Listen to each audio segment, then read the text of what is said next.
He shaped the sound of a generation, yet spent most of his life in silence. George Martin never saw himself as a Beatle, but as the man who helped them become what they were meant to be. And among them, Paul McCartney was the one who challenged him most, demanding, brilliant, impossible to forget. For years, Martin stayed quiet about what really happened between them. But as time went on and his hearing faded, he began to speak, not with anger, but with truth. What he said about Paul revealed a side of their bond the world never knew. The first encounter. 1962 at Abbey Road. It began quietly, on June 6, 1962, inside EMI Studios on Abbey Road. George Martin, then a well-respected producer at Parlophone Records, had been assigned to evaluate a young Liverpool band called the Beatles. Their manager, Brian Epstein, had walked into Martin's office weeks earlier, holding a demo tape and a dream. Martin had listened politely, but wasn't impressed. He thought the Beatles was a silly name and that their recording of Besame Mucho sounded amateurish. Still, he agreed to give them a short test session, out of curiosity more than conviction.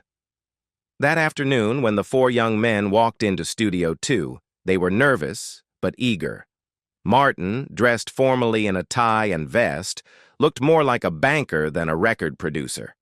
The Beatles were scruffy, energetic, and full of Liverpool humor, a contrast that seemed almost comedic at first. But once they began to play, Martin noticed something different. Their sound wasn't polished, but there was life in it. It wasn't skill that drew him in, it was personality. What stood out most, however, wasn't the singing or the drumming. It was Paul McCartney. At just 20 years old, McCartney carried himself with quiet confidence. While John Lennon leaned back, half amused, and George Harrison observed from a distance, Paul leaned forward. He asked about microphones, echo chambers, and harmonies. He wanted to understand how things worked. Martin, who was used to artists simply doing as they were told, found the young man's curiosity both refreshing and unsettling. The first song they tested, Love Me Do, didn't impress Martin. He called it too simple, a song that goes nowhere. McCartney disagreed. He believed in its rhythm, its honesty. The two argued, gently but firmly, about arrangement, tempo, and structure. Eventually, Martin made adjustments. He shortened the tempo, emphasized the harmonica, and cleaned the vocal blend. It was McCartney's melody filtered through Martin's discipline. When Love Me Do was released later that year and climbed the charts, both men realized something crucial. Their opposing instincts created balance. In that brief encounter, the dynamic was set. Paul was the dreamer, George the realist. One reached for the impossible, the other made it possible. Neither knew it then, but that single afternoon in Abbey Road marked the start of a partnership that would reshape modern music and test the boundaries of genius and patience for the next half-century. When genius met discipline, the golden years. By the mid-1960s, George Martin and Paul McCartney had built a rhythm, one rooted in friction but sustained by deep respect. The Beatles were no longer a touring act or a pop phenomenon. They had turned into something far greater, a laboratory of sound. And at the center of that transformation was Martin, the quiet craftsman behind the glass, guiding chaos into harmony. If John Lennon was the dreamer, Paul was the architect, and Martin, the man who turned sketches into cathedrals. Rubber Soul marked a turning point. The band had outgrown formulaic love songs and began chasing ideas that required precision and imagination in equal measure. McCartney would walk into Abbey Road with half-finished melodies, humming bass lines and chord changes he couldn't yet explain. Martin, patient but exacting, would sit beside him at the piano, translating vague intuition into musical structure. He'd challenge Paul's instincts with questions. Why this key? Why this phrasing? It wasn't a classroom. It was a duel between two minds unwilling to settle for less than perfect. Their chemistry reached new heights during Revolver. McCartney brought Eleanor Rigby, a song with no rhythm section and haunting lyrics about loneliness. It felt incomplete, a folk sketch in need of atmosphere. Martin proposed something radical: strip away guitars and drums completely and build it around a double-string quartet. The idea shocked the band, but McCartney trusted him. Martin's arrangement, sharp and percussive like Bartók, turned a simple lament into a cinematic masterpiece. Pop music had never sounded so orchestral, or so human. What followed was Sgt. Pepper's Lonely Hearts Club Band, McCartney's most ambitious vision and Martin's greatest challenge. Paul wanted to reinvent what an album could be, not a set of singles, but a continuous performance, a world of its own. Martin orchestrated that world with fearless precision. Brass bands, Indian sitars, harps, circus organs, and 40-piece orchestras swelling into crescendos. During the recording of A Day in the Life, he arranged an orchestral climax that dissolved into silence, one that still echoes across decades. Those sessions were the summit of their collaboration, a perfect balance between imagination and discipline. McCartney's creativity burned without restraint. Martin shaped it into timeless form. For a brief, extraordinary period, the two worked not as artist and producer, but as extensions of the same mind, one dreaming, the other defining. It was their golden age, and deep down, both men knew it could never last. The silent dissolution, the White Album years. By 1968, the harmony that once defined Paul McCartney and George Martin's relationship had begun to fade. The Beatles were no longer a united band, but four isolated forces pulling in different directions. The recording of the White Album became a mirror of that chaos. 30 songs, 30 different moods, and no single vision to hold them together. For the first time, George Martin wasn't orchestrating a masterpiece. He was managing survival. Paul came to the studio with finished ideas, polished demos, and a clear sense of control. He often recorded entire tracks without the others, playing bass, piano, and drums himself. On songs like Martha, My Dear, no other Beatle was even present. It was no longer a conversation between equals.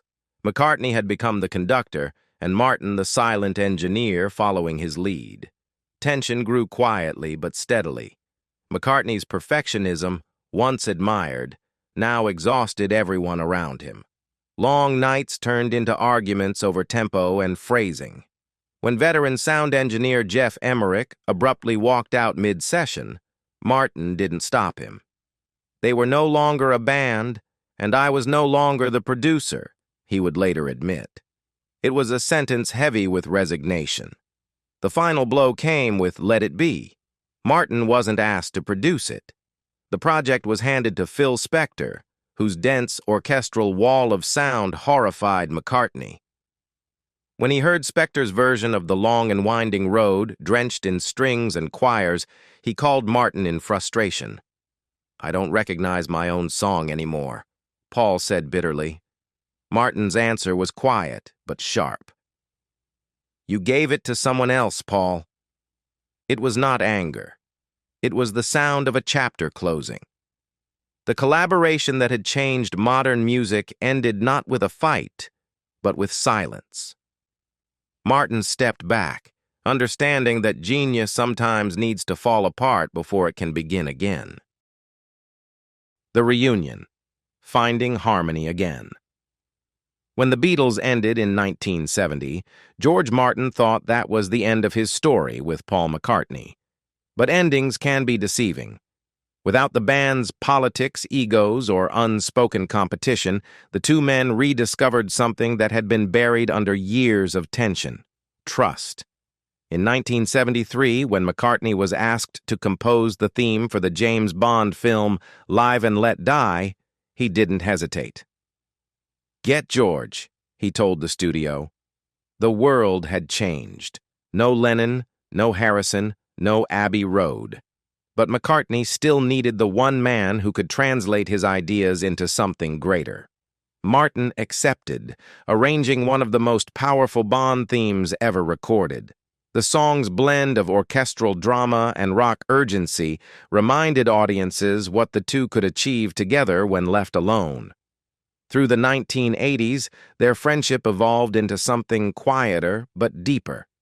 They worked side by side on Tug of War and Pipes of Peace, projects that once again proved McCartney's melodies and Martin's orchestration were still a perfect match.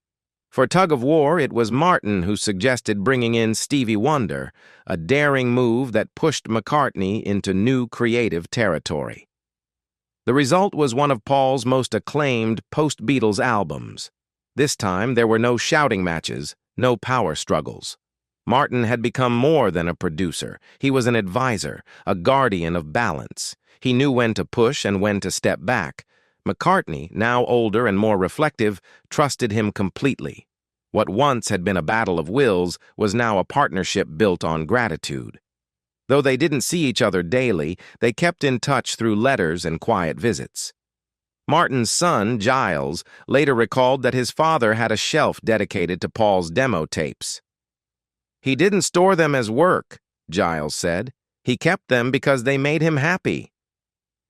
It was proof that, after all the chaos, the music still bound them, not through duty, but through affection. The final years: silence, legacy, and farewell. As the years passed, George Martin's hearing began to fade, the cruelest fate for a man who had built his life from sound. By the early 1990s, he knew the end of his studio days was near. "I can't hear the high frequencies anymore," he admitted softly in an interview. But even as silence crept closer, he stayed connected to music, and to Paul. In 1997, Martin arranged Elton John's Candle in the Wind tribute for Princess Diana, marking his last major production. Yet he wasn't ready to fully step away. When McCartney began working on Flaming Pie with Jeff Lynne in the mid-1990s, Martin joined one last time. He contributed his touch to the song Some Days, a piece so delicate that Martin compared it to Paul's finest work. "When I heard Some Days, it reminded me of the vintage Paul," he said. "It's one of those simple ones, deceivingly simple but so difficult to write." They didn't talk much about the past. There was no need. After decades of creative storms, their friendship had become one of quiet understanding. Martin once described himself as McCartney's musical translator, but in later years, he admitted it had been more than that. Paul was his student, his rival, his mirror. When Martin's health declined, McCartney stayed in touch through letters and phone calls. He never made grand gestures or public tributes. But when George Martin passed away on March 8, 2016, at age 90, McCartney broke his silence with a simple message. "He was a true gentleman, a genius of the studio, and a second father to me." At a small private memorial in Oxfordshire, Paul sat by a piano and played a demo Martin had once edited. On the cover was George's handwriting, unfinished but honest enough. For McCartney, it was more than a note. It was the last conversation between two men who had spent half a century chasing the same sound. The echo that never fades. McCartney's reflection. After Martin's death, after George Martin's passing, Paul McCartney spoke less, but said more. In interviews that followed, he didn't repeat cliches or indulge in nostalgia. Instead, he talked about lessons, about what Martin had taught him, and what he still heard in his head every time he wrote a song. "I still hear George's voice," he confessed in 2022.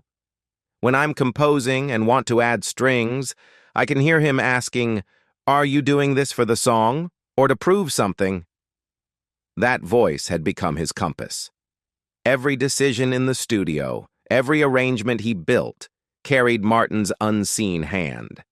It wasn't mentorship anymore. It was memory turned into instinct. Paul called Martin a system of thought, not a person he lost, but a presence that continued to shape his music.